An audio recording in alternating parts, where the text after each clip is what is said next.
The one animal that's most associated with Canada is definitely the beaver. In fact, in 1975, Canada officially recognized this large rodent as a national symbol. Beavers live in freshwater systems all across Canada. They can be found on our nickel and in countless logos across the country, too. Beavers may be the most prepared creature in the wilderness. They have so many built-in tools for survival. Their eyes have clear goggle-like eyelids for underwater protection. Their orange teeth are like self-sharpening chisels which continue to grow throughout life and are extra strong thanks to enamel rich in iron. They have a split toenail on each hind foot that acts as a comb for grooming their coats. They have valves in their ears and nose that close and fur-lined lips behind their teeth for chewing underwater.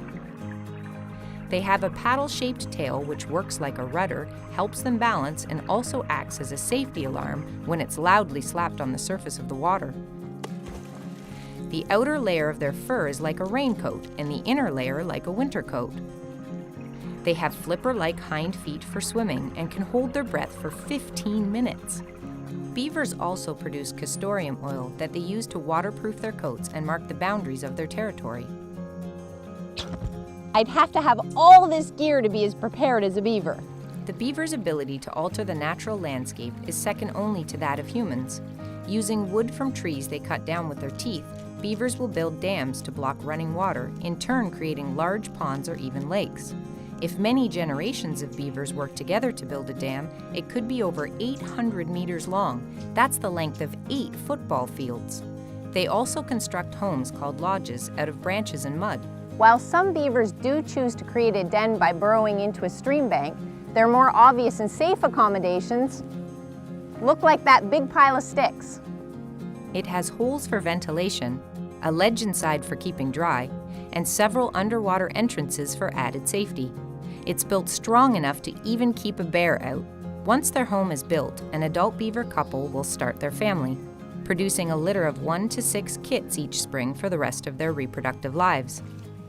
The young, which are born bright-eyed and fully furred, will stay with the rest of their family for 2 years and will help out by babysitting their younger siblings. Beavers are herbivores and will eat the buds, leaves, and bark of trees like willow, aspen, maple, and birch, as well as aquatic plants like water lilies. Because beavers are active year-round, they need to store a buffet of branches underwater for easy access from their lodge in the winter when the water surface freezes. Beavers are safest from predation when they're in the water or in their lodge, where their only major aquatic predator is the river otter. Out of the water, beavers are not very fast or agile and may fall prey to wolves, wolverines, cougars, coyotes, lynx, and bears. Beavers have played a very prominent role throughout history in Canada. Beavers have been providing Indigenous peoples across the country with a rich source of protein and warm fur for thousands of years.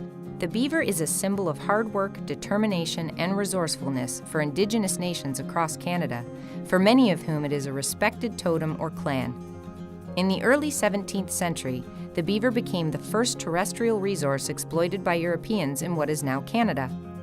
The newcomers started on the East Coast and worked their way west and north in search of fur, mostly for making high-fashion hats. The Europeans formed relationships with Indigenous peoples to gain access to a supply of beaver pelts, and together they developed what is known as the fur trade.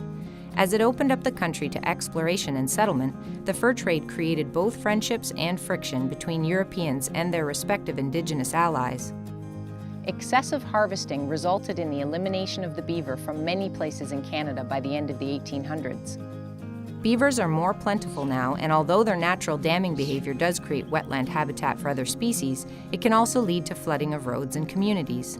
Water regulating devices can be installed at beaver dams to allow humans and beavers to live harmoniously in shared areas. And remember, no matter where you live in Canada, wildlife is close by, so get out and see it.